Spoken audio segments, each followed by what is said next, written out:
الحمد لله وحده لا شريك له والصلاة والسلام على من لا نبي بعده وعلى آله وأصحابه الذين أوفوا عهدا. أما بعد فأعوذ بالله من الشيطان الرجيم. بسم الله الرحمن الرحيم. حتى إذا جاءوها وفتحت أبوابها وقال لهم خزنتها سلام عليكم طبتم فادخلوها خالدين. صدق اللہ العظیم. میرے انتہائی واجب الاحترام طلباء اعزام، فرشتوں سے متعلق ہماری بات چل رہی تھی. ابتداءً یہ بات گزری کہ فرشتوں پر ایمان لانا ضروری ہے کہ وہ اللہ تعالیٰ کی نورانی مخلوق ہے اور مختلف شکلوں میں آ سکتے ہیں. پھر چند ایک فوائد آپ حضرات کی توجہ کی نظر کیے تھے.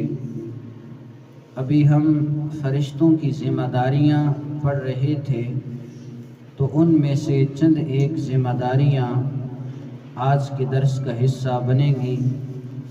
توجہ میری جانب رہے گی، بات انشاءاللہ سمجھ آئے گی. اللہ جل شانہ نے بعض فرشتوں کو انسانوں کی روح قبض کرنے کے لیے مقرر فرمایا ہے. اللہ رب العزت قرآن کریم کے اندر ارشاد فرماتے ہیں حَتَّى إِذَا جَاءَ أَحَدَكُمُ الْمَوْتُ توفتہ رسلنا وهم لا يفرطون، کہ جب تم میں سے کسی ایک کی موت کا وقت قریب آتا ہے تو ہمارے فرشتے اس کے پاس پہنچ جاتے ہیں، وہ اس کام کے اندر کوتاہی نہیں کرتے. پتہ چلا اللہ جل جلالہ نے ارواح کو قبض کرنے کے لیے مختلف فرشتوں کی ذمہ داریاں لگا رکھی ہیں. اس آیت مبارکہ سے پتہ چلتا ہے. اسی طرح اللہ جل جلالہ نے بعض فرشتوں کو جنت کا خازن بنایا ہے، جنت کا نگہباں بنایا ہے. اللہ جل جلالہ قرآن کریم کے اندر ارشاد فرماتے ہیں حَتَّى إِذَا جَاءُوهَا وَفُتِحَتْ أَبْوَابُهَا وَقَالَ لَهُمْ خَزَنَتُهَا سَلَامٌ عَلَيْكُمْ طِبْتُمْ فَادْخُلُوهَا خَالِدِينَ، یہاں تک کہ جب وہ جنتی جنت کے اندر پہنچیں گے تو انہیں فرشتے اس وقت کہیں گے جو کہ جنت کے داروغے ہوں گے، جنت کے خازن ہوں گے کہ تم پر سلامتی ہو، تم بہت خوب رہے، اب جنت کے اندر ہمیشہ ہمیشہ کے لیے داخل ہونے کے لیے تیار ہو جاؤ. تو اس آیت مبارکہ سے پتہ چلتا ہے کہ جنت کے خازن، جنت کے داروغے بعض فرشتے ہوں گے جنہیں اللہ جل شانہ نے مقرر فرمایا ہے. اسی طرح بعض فرشتوں کی ذمہ داری یہ ہے کہ اللہ جل جلالہ نے انہیں جہنم کا داروغہ بنایا ہے.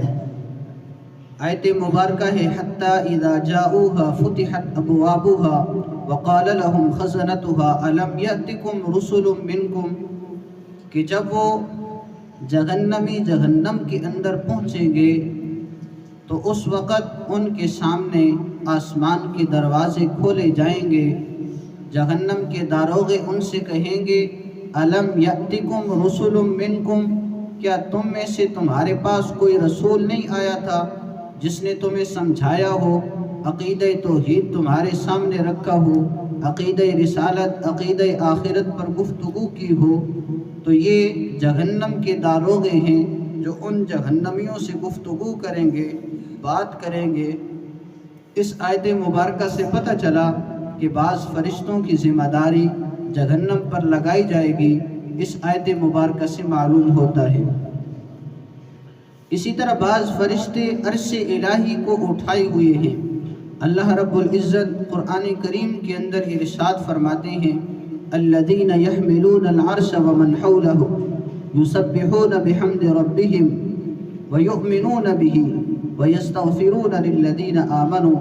اس آیت مبارکہ سے پتہ چلتا ہے کہ بعض فرشتے اللہ جل شانہ کے عرش کو اٹھائے ہوئے ہیں. پھر ان فرشتوں کی تعداد کتنی ہے؟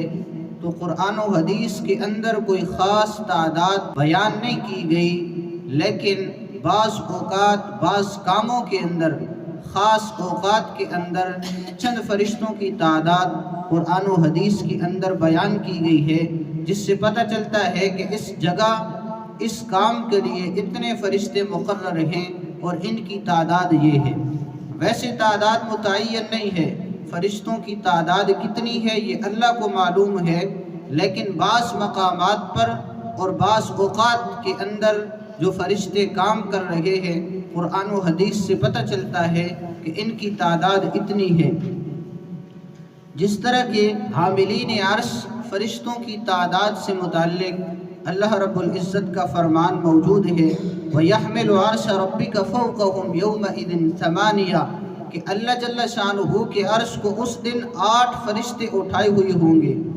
حاملین عرش فرشتوں کی تعداد آج 4 ہے، لیکن قیامت کے دن ان کی تعداد 8 ہو جائے گی، مزید 4 فرشتے بڑھا دیے جائیں گے، کل تعداد 8 بن جائے گی۔ چنانچہ امام قرطبی رحمہ اللہ الجامع لاحکام القرآن کے اندر لکھتے ہیں، سیدنا ابی ہریرہ رضی اللہ تعالیٰ عنہ سے مروی ہے، رسول اللہ صلی اللہ علیہ وآلہ وسلم نے ارشاد فرمایا، یحملہ اليوم 4 وہم یوم القیامت 8 کہ آج کے دن ان فرشتوں کی تعداد 4 ہے، قیامت کے دن مزید 4 بڑھا دیے جائیں گے، ان کی تعداد 8 ہو جائے گی۔ تو اب اس مقام کے اندر یعنی کہ حاملین عرش فرشتوں کی تعداد اس حدیث مبارکہ سے معلوم ہو گئی۔ ویسے تمام فرشتوں کی تعداد معلوم نہیں ہے، لیکن اس خاص مقام کے اندر تعداد معلوم ہو گئی کہ حاملین عرش فرشتوں کی تعداد اب 4 ہے، لیکن قیامت کے دن اللہ جل شانہ 4 مزید لگا دیں گے، جس سے ان کی تعداد 8 ہو جائے گی۔ اسی طرح جہنم کے داروغوں کی تعداد قرآن سے پتہ چلتا ہے کہ 19 ہے۔ اللہ جل شانہ قرآن کریم کے اندر ارشاد فرماتے ہیں، وَمَا أَدْرَاكَ مَا سَقَرْ لَا تُبْقِي وَلَا تَذَرْ لَوَّاحَةٌ لِّلْبَشَرِ عَلَيْهَا 19 19 یہ 19 کو کہتے ہیں کہ اس جہنم پر 19 داروغے ہوں گے۔ تو اس سے پتہ چلا جہنم کے داروغوں کی تعداد 19 ہے، اور یہ اس آیت مبارکہ سے معلوم ہوا ہے۔ تو یہاں پر بھی فرشتوں کی تعداد معلوم ہو گئی، لیکن قرآن کریم کے ذریعے معلوم ہوئی۔ اور اسی طرح قبر کے اندر سوال کرنے والے فرشتوں کی تعداد 2 ہے، یہ بھی حدیث مبارکہ سے معلوم ہو جاتا ہے۔ امام بخاری رحمہ اللہ حضرت انس رضی اللہ تعالیٰ عنہ سے ایک روایت لائے ہیں، جس کے اندر یہ بات ہے کہ جب انسان کو قبر کے اندر رکھا جاتا ہے اور اس کو دفنانے والے اس کو دفنا کر واپس جا رہے ہوتے ہیں، وہ ان کے جوتوں کی آواز کو سن رہا ہوتا ہے، اپنے کانوں سے ان کے جوتوں کی کھٹکھٹاہٹ کو سن رہا ہوتا ہے، لیکن جواب نہیں دے پاتا۔ تو اب یہ اس کے پاس 2 فرشتے آ جاتے ہیں، اسے اٹھاتے ہیں، اس سے سوال کرتے ہیں، من ربک تیرا رب کون ہے، من نبیک تیرا نبی کون ہے، ما دینک تیرا دین کیا ہے۔ تو یہ 3 سوالات ہوتے ہیں، لیکن یہ فرشتے 2 ہوتے ہیں، جس طرح کہ اس حدیث مبارکہ کے اندر معلوم ہوا کہ 2 فرشتے آتے ہیں، انسان کو اٹھاتے ہیں، انسان سے سوال کرتے ہیں، اور ان فرشتوں کا نام کیا ہے؟ ایک کا نام منکر ہے، دوسرے کا نام نکیر ہے۔ تو قبر کے اندر سوال کرنے والے فرشتوں کی تعداد اس حدیث مبارکہ کے ذریعے معلوم ہو گئی کہ قبر میں سوال کرنے والے فرشتوں کی تعداد 2 ہے۔ اسی طرح مقرب فرشتے کتنے ہیں جنہیں اللہ جل شانہ کے ہاں خاص مقام و مرتبہ حاصل ہے؟ تو وہ 4 فرشتے ہیں۔ نمبر 1 سیدنا جبرائیل علیہ السلام، نمبر 2 حضرت میکائیل علیہ السلام، نمبر 3 حضرت اسرافیل علیہ السلام، اور نمبر 4 حضرت عزرائیل علیہ السلام۔ یہ 4 فرشتے ایسے ہیں جنہیں مقرب فرشتے کہا جاتا ہے، یہ سب سے زیادہ مقام و مرتبہ رکھتے ہیں، باقی تمام فرشتوں سے افضل یہ 4 فرشتے ہیں، اور پھر ان کے سردار بھی سیدنا جبرائیل علیہ السلام ہیں، جو کہ انبیاء علیہ السلام کے پاس وحی لے کر آیا کرتے تھے، سیدنا محمد الرسول اللہ صلی اللہ علیہ وآلہ وسلم کے پاس وحی لانے والے بھی سیدنا جبرائیل علیہ السلام تھے۔ تو مقرب فرشتوں میں سے 4 ہیں، اور ان چاروں میں سے سردار فرشتہ، بڑا فرشتہ، سب سے افضل فرشتہ سیدنا جبرائیل علیہ السلام ہیں۔ اس کے مزید آگے فوائد باقی ہیں، وہ انشاءاللہ کل کے درس کے اندر ذکر کریں گے۔ اللہ جل شانہ کی ذات سے دعا ہے، اللہ جل شانہ مجھے آپ کو تمام عقائد حقہ سمجھنے کی، آگے پھیلانے کی توفیق عطا فرمائے۔ وآخر دعوانا ان الحمد للہ رب العالمین۔